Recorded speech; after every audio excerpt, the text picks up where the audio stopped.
The Illuminate Arts and Faith Conference in Chattanooga, Tennessee wants to help you find your tribe. Do you get way too excited about quoting Wendell Berry or C.S. Lewis in conversations with coworkers? Does your Spotify playlist include hymns, a little jazz, and a whole lot of Andrew Peterson? Join your tribe at Illuminate March 31 and April 1 for education and inspiration from speakers Russ Ramsey, Douglas McKelvey, John Hendricks, and others. Find a complete list of session topics and ticket information at southern.edu/illuminate. In 2024, I set out to meet as many poets as I could and spend an hour with each one. I got more than I bargained for, more insight, more clarity, more hope. It's proved to be one of the richest highlights of my life. 17 writers, 17 deeply human conversations that made me sit up and pay attention. Franz Kafka once said, if the book we're reading doesn't wake us up with a blow to the head, what are we reading for? A book must be the axe for the frozen sea within us. And that's what I hope this new book will do. I hope it wakes us up, my friends. I hope these conversations will be the catalyst for something to be reawakened, reenchanted, and reinvigorated. It's called An Axe for the Frozen Sea, Conversations with Poets About What Matters Most. I'm Ben Palpin, and I hope you'll come and listen in as I spend a little time with poets like Lucy Shaw, Malcolm Guite, Dana Gioia, and Lee Young Lee. Pull up a chair at the table as we dig into what it means to write well and to live well. An Axe for the Frozen Sea is now available from Rabbit Room Press. Visit the store at rabbitroom.com, or better yet, ask about it at your favorite bookseller.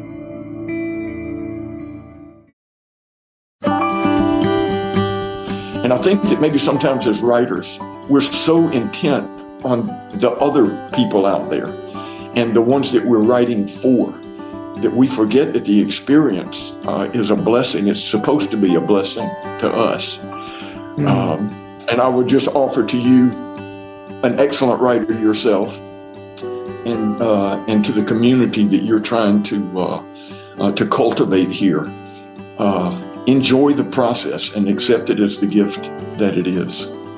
And try not all the time to think about everybody else out there that might read it. If you write a good sentence that nobody else enjoys, if you enjoy it, then pat yourself on the back. Welcome to the Habit Podcast, conversations with writers about writing.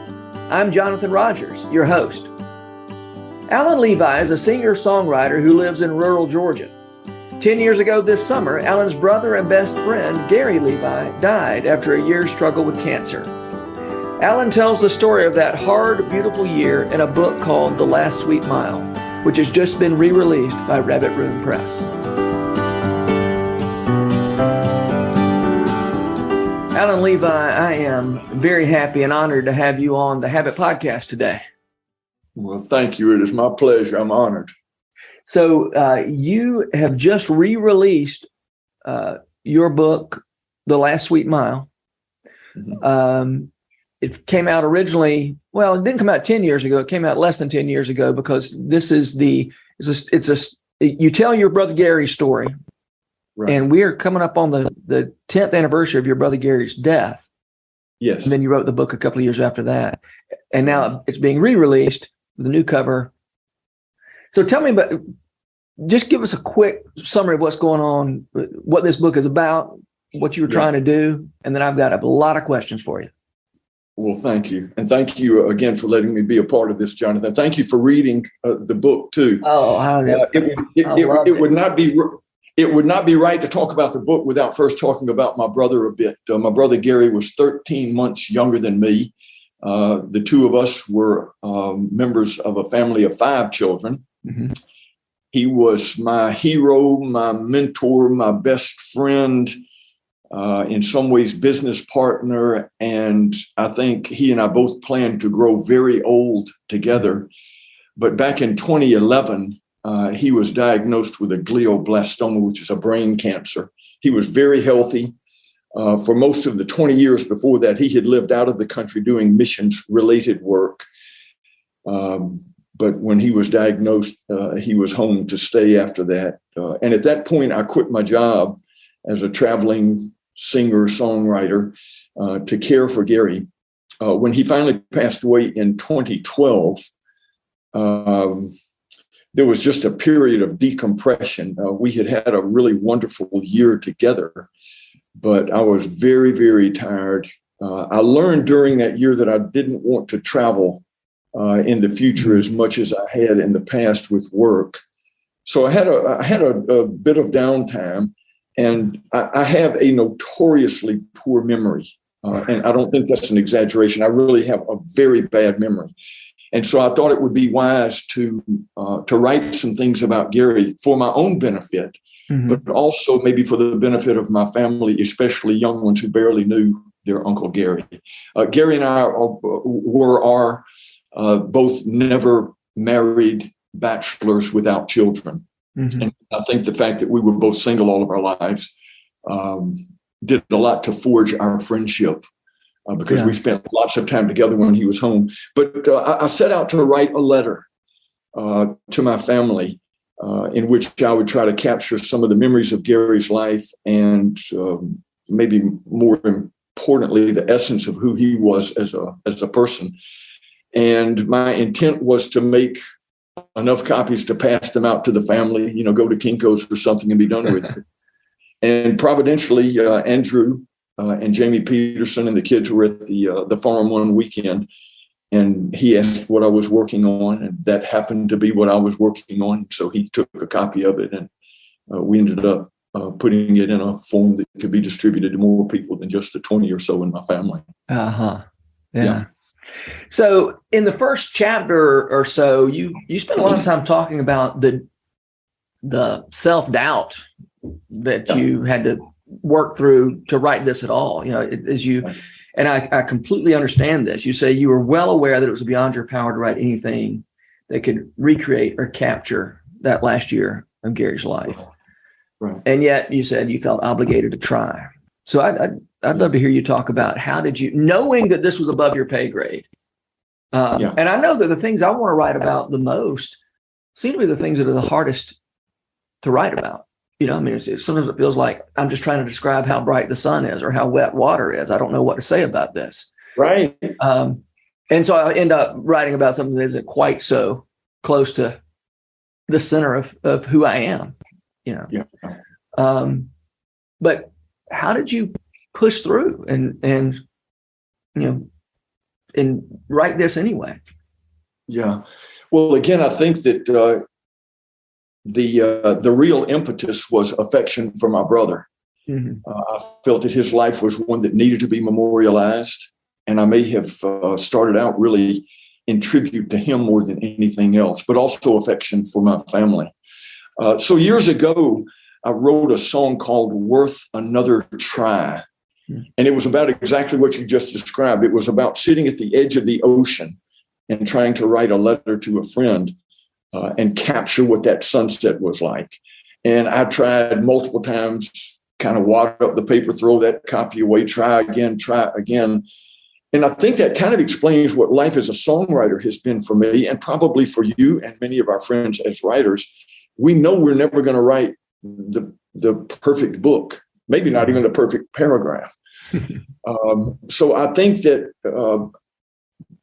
pushing through, or maybe just accepting failure at the outset made it somewhat easy to begin, and then just trust that somewhere in the words and in what happens between the reader and the page, something of my brother's essence would come through. But I will say that having written a lot of songs over the years, most of which are probably well forgotten, there was some fearlessness that I had already developed about writing things that I knew were not going to be perfect. I've made a career out of 4-minute failures. So this was just going to be a longer version of that same pursuit. But I could tell, Jonathan, early on in the process that it was really good for my heart. And there was a friend who has a little house on her property, and that's where I would go to write each day. I'd ride my bike down and sit on her porch and write. And there were so many hours during that process that it was just me and Gary and those memories where I didn't have to describe anything. I had it in my head and was able to live it. But I did try. to describe what I was seeing in my own mind. Yeah. And just pray, Lord, maybe you can help others make sense of this or see what I'm seeing in my head. Yeah. At one point, you described the process as sort of like a boys looking through a hole in the outfield fence at a baseball game. Yeah. Yeah. Just giving knowing that they're not getting the full experience, but they're seeing enough to see whatever's on the other side of the fence is pretty great. And that's, that evokes in us, in the reader, a longing that maybe that's the best we can hope for as writers, to evoke a longing, not so much to successfully represent or faithfully represent what it is that, as you said, is in your mind. Maybe if it's just to give me a longing for something that I can't quite get a hold of, there's a lot of value in that. That might be the best we do. I mean, really. We've never heard a perfect song. We've never read a perfect sentence, really. Yeah. Because everything is processed through a broken apparatus. But I do think that as creatives, whether we're doing music, pottery, dance, pick your medium, as followers of Christ, that really is about the best we can do. When I started doing music a long time ago, I had left law practice and was trying to make sense of why that decision, why leave the law world, where it was very easy to set oneself apart and be light, to enter into this other realm where, encounters with people would be maybe much more sporadic, that sort of thing. But the mission statement that I wrote for myself said that I want to write songs that provoke Godward thought. And I think in the book, it's the same way, using Gary, obviously, as the focal point. Because to me, he made God and life with God look really good. Yeah. And my hope in writing the book was just to distill some of that into words so that people could read it and taste and see, maybe get some idea that there's this wonderful reality, often belittled, often criticized, rightfully so, but it is still it is the very best life that we can know. Yeah. So I read the book, so I know what you mean when you say that Gary, made life in God look good. I'm misquoting you, forgive me. But a lot of our listeners will not have read the book. So what do you mean when you say Gary made the things of God look like something they're worth pursuing? Yeah, great. Again, this I'm going to be bouncing up against the limitations of speech and expression here. So my brother Gary, he was a man fully alive. I think we've heard that expression a lot. Is that an Augustinian expression, maybe? A man fully alive? Yeah, I've seen it attributed to one of the church. It wasn't Augustine, but it was one of the church fathers. And then I've also heard that it wasn't really him. But anyway. Right. A man fully alive is God's greatest creation is a person fully alive or something along those lines. There you go. So at Gary's memorial service, I described him as a man who loved God, it's a cliche maybe if it's not properly understood, but the point that I made then is that the things that God loved, Gary loved, or the things God loves, Gary loved. He loved people. He loved beauty. He loved life. He loved laughter. He loved pleasure. He loved truth. He loved God's Son. And Gary did that in a way that was very ebullient. He was a radiant personality.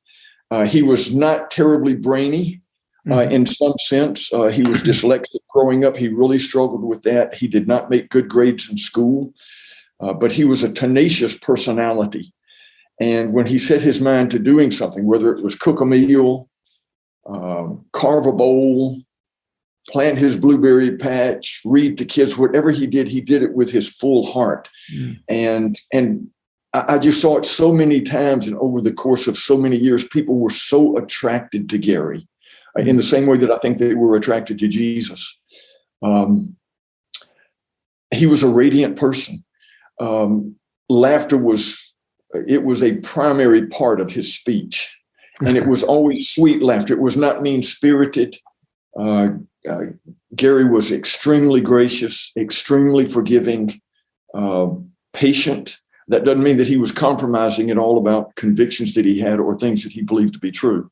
But he loved people in a way that was magnetic. In that way, I think that he made God look good. And his intent, Jonathan, was always never to draw attention to himself.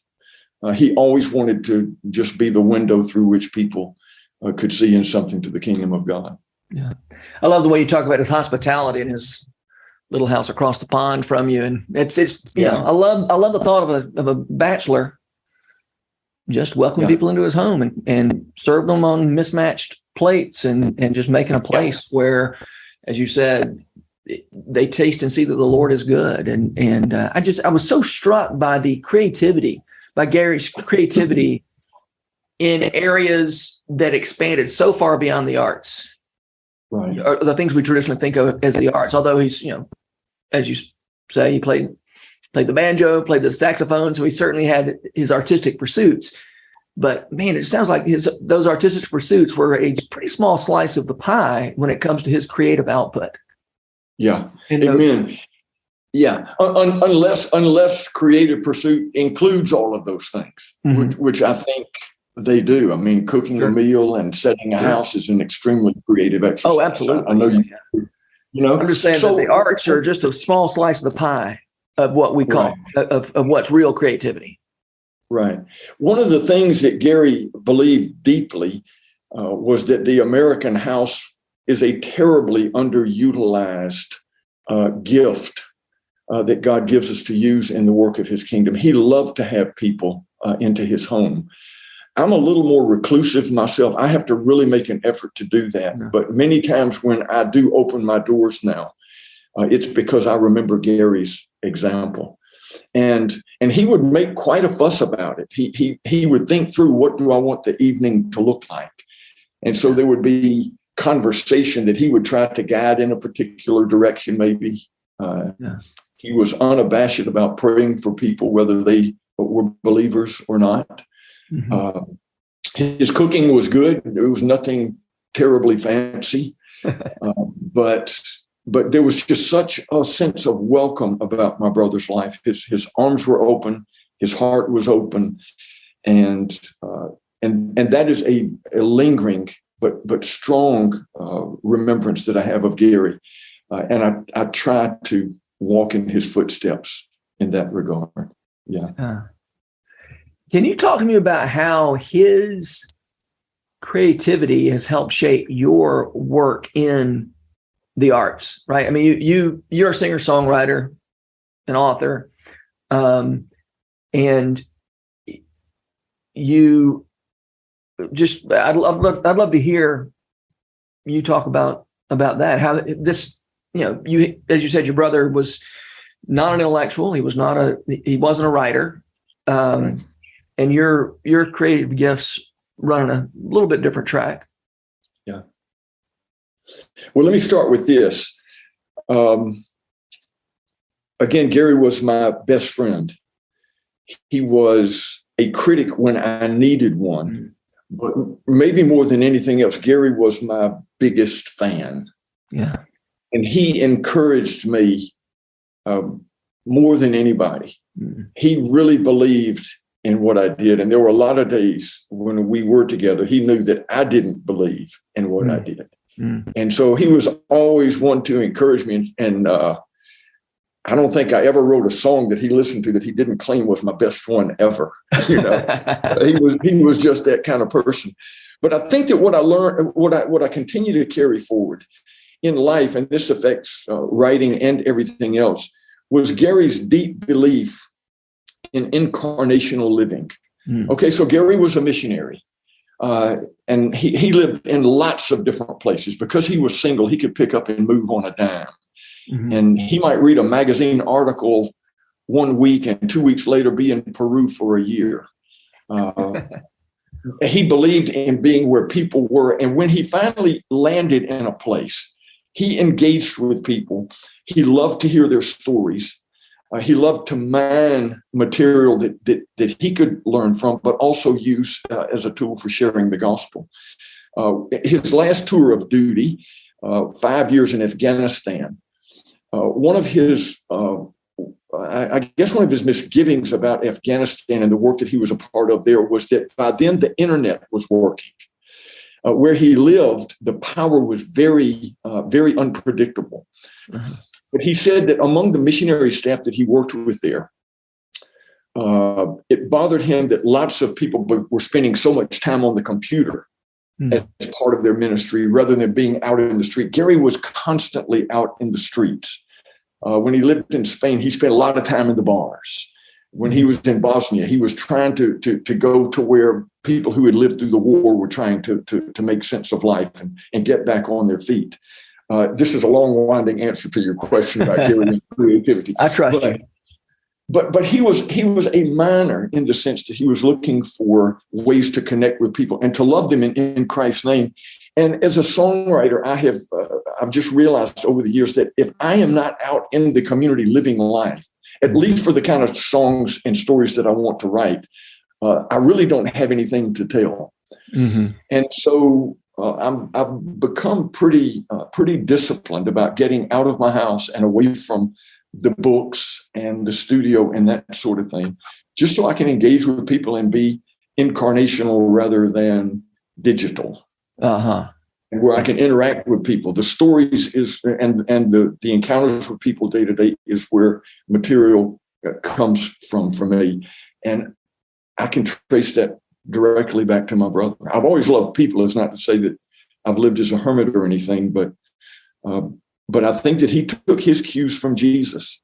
The fact that Jesus came in a time that was pre-technological, pre-industrial revolution, pre-printing press, all of that meant something to Gary. Huh. And I think that he understood that to do ministry in the purest maybe sense of the word is to be close enough to people that you can touch them. Yeah. And even as a songwriter, I mean, a lot of times I think if I'm not writing this song for somebody, really, there's probably not much reason to write it. So I kind of write with audience in mind. How will this connect with a group of people when and if I ever get to sing it to them? Yeah. I wonder if the fact that you were writing this book for family members instead of America, made it possible for you to do it at all, right? Yeah. It's so helpful to know who you're writing for. Yeah, and I think again that has also served me well as a musician. The following, if I could even call it that, of what I do as a musician has been microscopic at best. I mean, microscopic. And now most of the audiences I play for, when I play, which is not a terrible lot anymore, are probably 50 or less. Mm-hmm. Thankfully, I really enjoy that. I like the proximity physically to a small group of people, and I don't have to use any technology or electricity for that. I enjoy that a lot. But all along, even when I started doing music 25 years ago, I asked myself the question, who is the audience? Mm-hmm. And when we're booking gigs, that's the first question that my sister asks. She does that work for me. Mm-hmm. Who is the audience? And there are a lot of times that we'll say that Alan will not work. What he does doesn't work in that setting or for that audience. Uh-huh. And so I try, even as I wrote this book for my family, to just keep in mind 20 people. Yeah. And really within the 20, there were even a few within that I really, really wanted to know their Uncle Gary and what he was about. Mm-hmm. And Andrew Osinga, I heard him do a podcast. I don't know who it was with. May have been with you. You ever done Andrew? Yeah. He's such a lovely soul. I know. But he was talking about the songwriting that he does now is largely with his children in mind. Mm-hmm. And I think that his sense of legacy is that when he's gone, when I'm gone, when you're gone, there may just be a handful of people that are going to read anything or listen to anything that we did.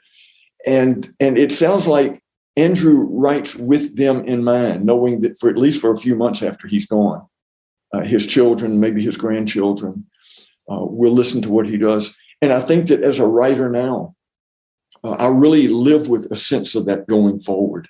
Maybe for a month or two after I die, my nieces, nephews, great nieces and nephews will be interested. And they tend to be the ones in my mind when I write, or there are specific friends that I think of who might listen, or even on the novel that I'm trying my hand at right now. There are certain people in my mind when I'm writing that I hope the book might connect with if I finish it. Yeah. I've told this story at least once in this podcast, but I'll tell it again. When I was trying to write that book about Flannery O'Connor, it was going really slow. And I, spent a lot of time thinking about everybody else who was more qualified to write that book than I was, all the professors and all that kind of stuff and all the critics. And it was just really making it hard for me to do this. And Andy Osinga, I was talking to him one day and telling about what I was, he asked me what I was working on. And I said, I'm writing this book about Flannery O'Connor. And it's really for Christian people who think they're supposed to like Flannery O'Connor, but just don't get her. And Andy was like, oh, that's me. I never got Flannery O'Connor. And so then I was like, okay, this book is for Andy Osinga. And every morning I woke up and say, what do I want Andy Osinga to know about Flannery O'Connor today? Right. Oh, that's brilliant. This project that had lingered on for, 20 months, I knocked out in a matter of a few weeks, just because I wanted Andy to know some things about Flannery O'Connor. So good. That's so good. But anyway, we're here to talk about you. Late in the book, you acknowledge that in 100 years, nobody's going to remember who Gary is. Nobody's going to remember who any of the rest of us are in 100 years. And boy, there was one sentence that just really hit me. He said, one day somebody's going to say Gary's name and it'll be the last time anybody says Gary Levi. And they're not going to know it, but it's the last time anybody's ever going to say Gary Levi and be talking about this man. And so you acknowledge that we're not going to keep these memories alive forever, except maybe in the new heavens and the new earth. Mm-hmm. And yet you do it anyway. And you say something along the lines of, we'll try to keep this memory alive for one another for as long as we can. And you're talking to your family there. Mm-hmm.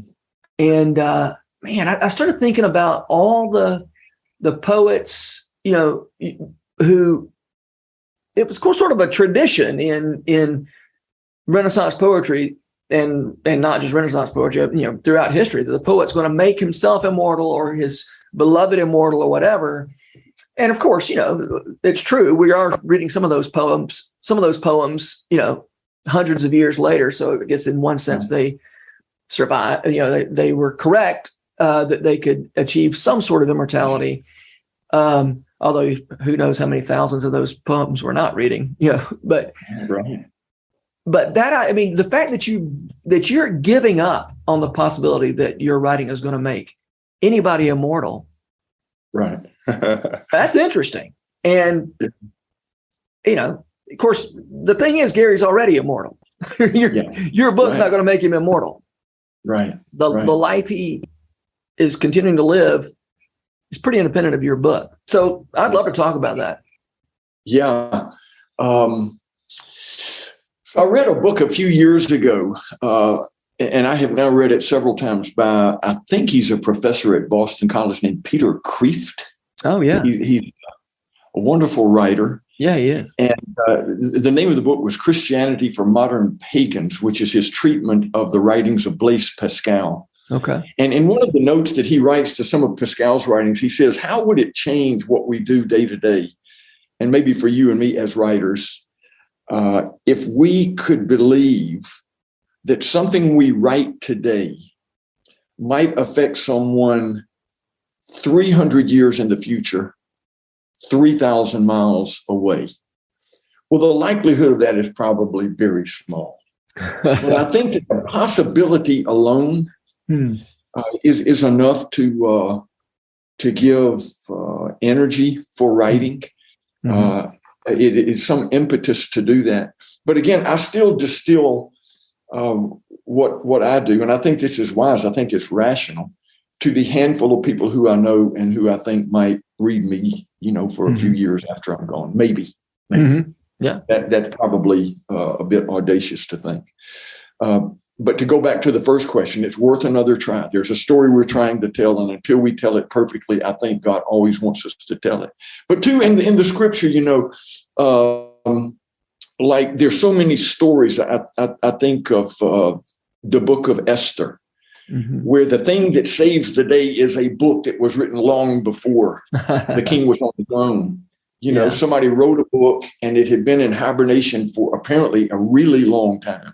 And providentially, God pulls it out at the right moment, puts it in the right hands, and the book saves the day. Yeah. And I think, there is always that potential, maybe on a smaller scale, for things that we would write. Every now and then, I'm sure you pick up a book by some obscure or totally unknown author, and you read something that blesses you. Yeah. Or means something to you. And I think that we all kind of write out of that place. But rationality says set your expectations at a place that's credible. And for me, that is that, I'm going to write and it's going to be forgotten pretty quickly. Yeah. But I love your perspective, though, that doing this work for 50 people in somebody's great room or in a tent in somebody's backyard is good work. And it doesn't have to bring immortality. Again, you're getting immortality from somewhere else, not from these songs, these 4-minute failures that you said. Yeah. And by the way, they don't seem like failures to those of us who listen to them. But of course, I don't know. Maybe there's thousands and thousands that none of us have ever heard. I guess there are. There are, and you would probably be glad you've not had to. I love to write. I know for some, especially songs. So lately I've been doing this thing for the last few months where I write a new song every week and put it up on Instagram with the help of a friend who understands technology. But it makes me attentive. So as a single guy without a family, without a populated house, without television, without internet, some of that by choice, some not. Writing songs is it's kind of the way that I relate to the world a lot. And I wake up looking for things to write about. That's always been the modus operandi for me. But when I left law practice, a very wise friend told me, realizing that I was going to be working in front of people and making my living pretty much based on the applause of people. She said, always remember that the thing that matters most is the applause of the nail-scarred hands. And I think a recognition of the fact that is our audience, whether we're playing for nobody or for a big room full of people. Again, that gives worth to the work that I think many of us try to do, just knowing God's listening. God hears this. I was speaking with a friend of mine recently who just retired from ministry, and he said, I've had some time to reflect on 25, 35 years in the pastorate and in parachurch ministry. And he said, I was reflecting on it one morning and really disappointed and really disheartened by how little he had done. And he said it was like God tapped him on the shoulder and just whispered in his ear, I like what you did. And I think that for us sometimes who have, faint reward financially or in terms of recognition, it's kind of nice to think that maybe God would tap us on the shoulder and say, Jonathan, it may not have made a real big splash, but I want you to know I really like what you did. And I think my brother Gary lived with an awareness of that God really, really enjoyed him and liked what he did with all of his failures, with all of his missteps, with all of his limitations. I think Gary lived with the sense that he was a well-beloved child. Wow. You, at one point, talk about writing for one or less, or performing, playing music for one or less. I think it was a line from one of your songs, maybe. Yeah. What are you talking about? exactly what I was just saying. My favorite thing still to do as a musician is to sit on my porch and play songs, write songs, play old ones sometimes. I get really, really nervous in front of people. I disguise it pretty well, but I do not like to be in front of people. I don't think I ever have, which probably calls into question my sanity for choosing the career path that I've been on. Lawyers have to be in front of people. As a judge, I was in front of people. As a singer-songwriter, I'm in front of people. I do not like to be in front of people, but I love to be creative. I love to sing. I love the sound of music. And my favorite thing still to do is to be by myself and to offer up, whatever happens at the moment. Yeah. And I think, again, for me, I think that has served me well, because by any market metric, I have been at best a disappointment and maybe even an abject failure. But I have lived with a keen sense that one day God's going to pull out all the songs and all the performances, and there is the prospect that he'll say, well done. I know you didn't get a lot of appreciation or applause or anything or money, but I like what you did. He's the one. Was there a process by which you decided that's enough? Did you have to come to that, or was that just sort of you understood that early on? When you say that's enough, that being law or something? Or? No, I mean for God to say, you said there's a possibility that God's going to say, well done, and not a lot of recognition from anybody else.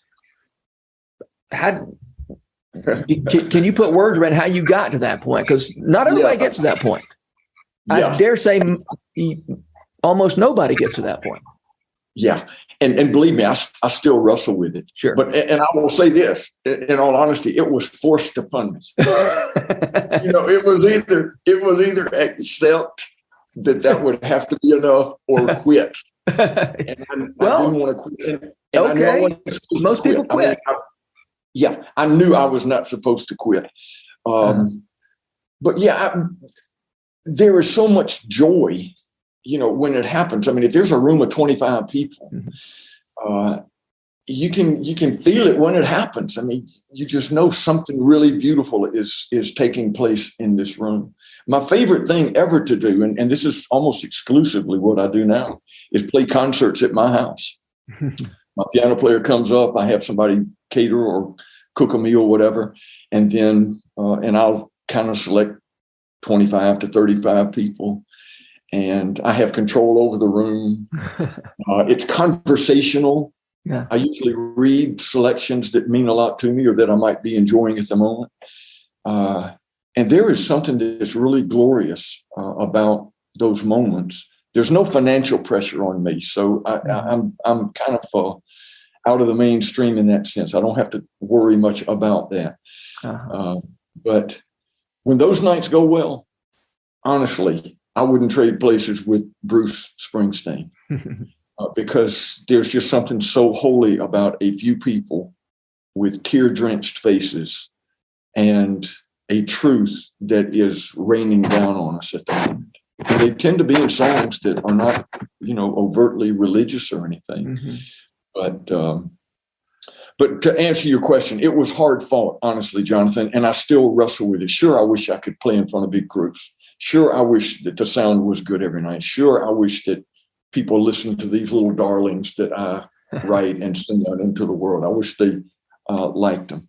But I would have to say, I think this is a true assessment that I really have made peace with just doing what I do and being really grateful for it. Yeah.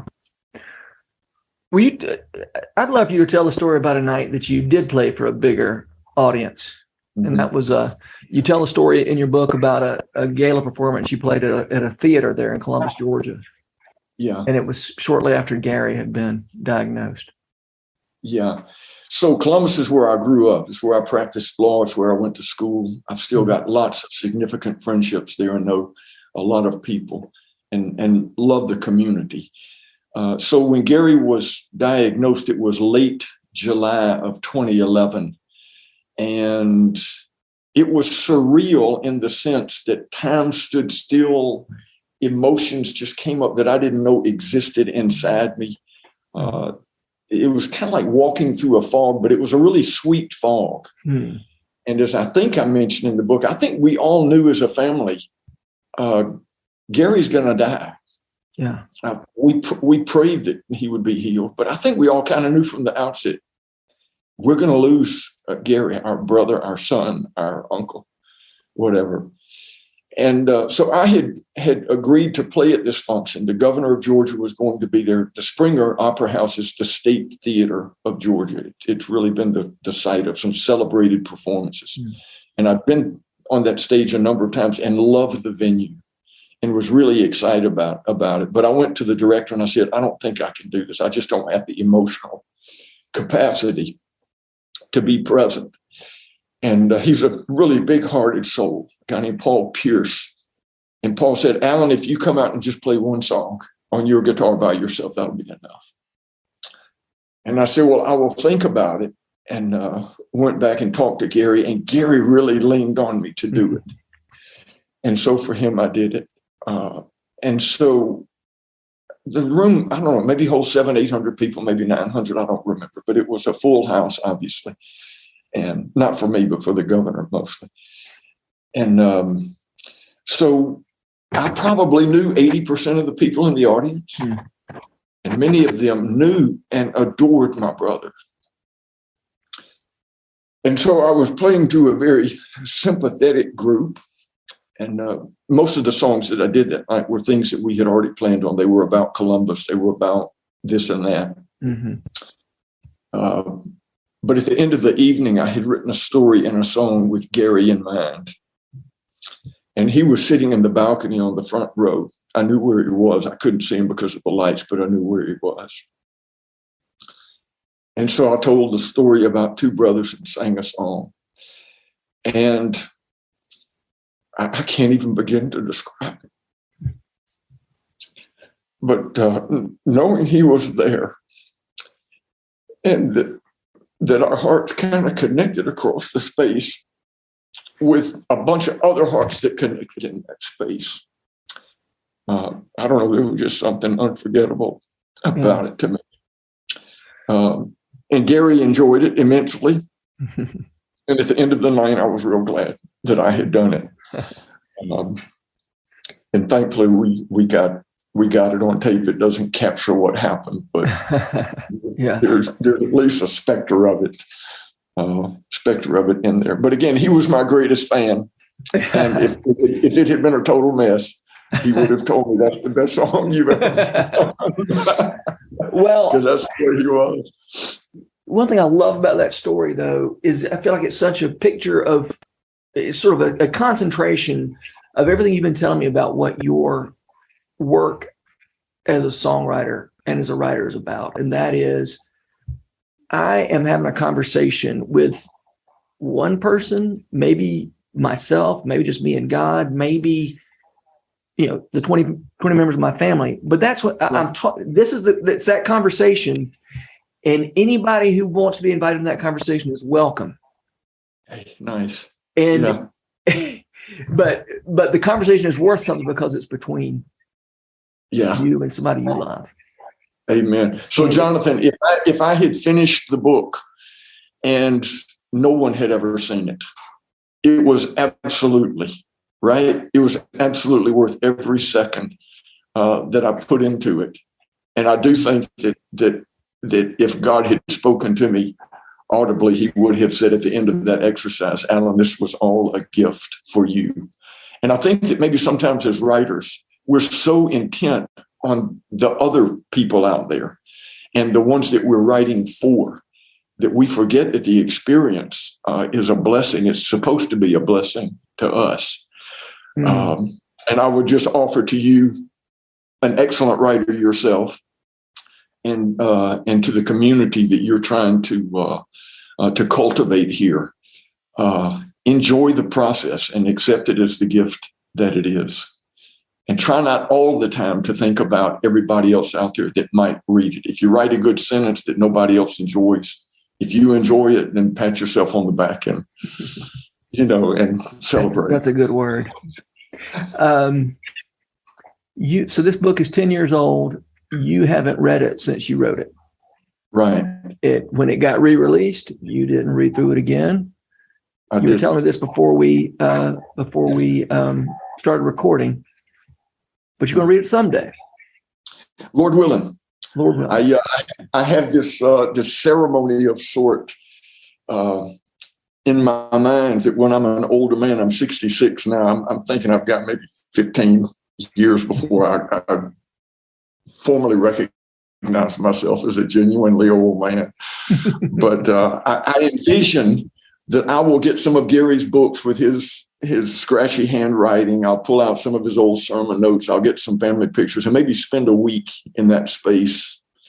And then one evening I will sit down and there will be a lamp and at the edge of my sofa where I typically read, and I'll pour a glass of port and I'll say a prayer and maybe read something from Doug McKelvey's beautiful Every Moment Holy about starting a book or a purposeful gathering. And I will read the book and I might just cry myself into extinction, because I know that it was written with tenderness, and some of the passages of the book were written in real time. Mm-hmm. And I will be the only one who will be able to go and sit in the specific chair on the third floor of the medical center in Columbus, Georgia, and remember those moments, or remember reaching across the beds and holding hands, or those things. And so there's a part of me as an artist that wants to say, go back and read the book again to fix all of the broken parts in it. I'm sure that there is just mess after mess in the book. But there's another part of me that very selfishly wants to preserve that experience for one glorious moment. And if all goes well after I read the book, I won't be too far away from going to join Gary and those who have gone before us. Yeah. I think it was John Prine, and I'm paraphrasing. He said that sometimes the things you write, it turns out they're for the older you. Yeah. I'm putting a stake in the ground because I'm going to need this later. You don't know it.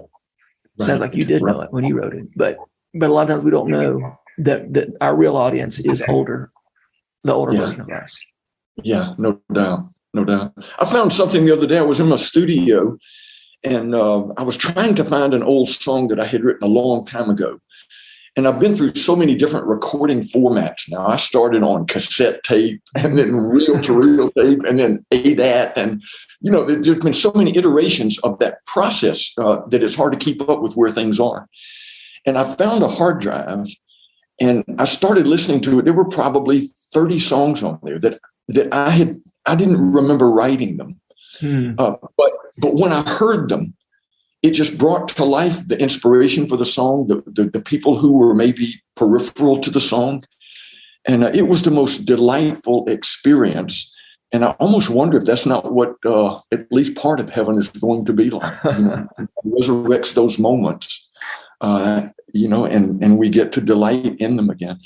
But the book, I'm sure I'm going to laugh. I told some stories about laughing with Gary. That was my favorite thing about him, and it's the thing I miss most about his company. But I'm sure, too, that reliving those awful moments of having to wrestle with the reality that I was going to live in the world without him anymore will all just come back to life, I hope, in a beautiful way. And I think that's what it's going to be. Yeah, you said in a few places in this book that was the best year of your life, the cancer year. It was the last sweet mile. Yeah, it was that. It was hard for sure, and we grieved a lot, but it was maybe the only time in my adult life that I had focus. There was only one thing that mattered to me. At the end of the day, if I could say I loved Gary well today, because he was my 24/7 job for exactly 365 days. Wow. If at the end of the day I could say I served him well, then to me that was a good day. If we never left the house, but I had served him well, it was a good day. And I hope I can carry that. I hope I am carrying that. I hope you and our friends are carrying that as an ethic for everyday life. Mm-hmm. If we can say at the end of the day, I didn't save the world, but I love the people who are right here around me. I really loved them well. Then I think God's going to say, I like what you did. And that'll be enough. Yeah. Well, Alan, you honored your brother, and you blessed me and everybody who reads his story. So thank you for that. And thank you. Lord bless you. You too, Jonathan. Thanks so much. The Habit Podcast is brought to you by The Rabbit Room, where art nourishes community and community nourishes art. To check out more of our podcasts, visit rabbitroom.com/podcast. Our work at The Rabbit Room would be impossible without the generous support of our membership. If you'd like to learn more about membership at The Rabbit Room, visit rabbitroom.com/member. And thanks for listening. The Habit Membership is a library of resources for writers by me, Jonathan Rogers.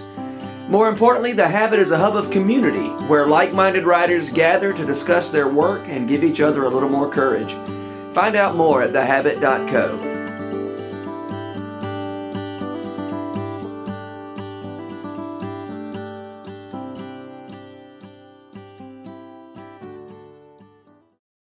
If you've enjoyed this podcast episode, consider joining the Rabbit Room membership. Your membership helps sustain this community, funding everything from publishing and podcasts and theater productions to events and programs that support artists who create with a Christ-centered vision. We'd love to have you on board. Learn more at rabbitroom.com/member.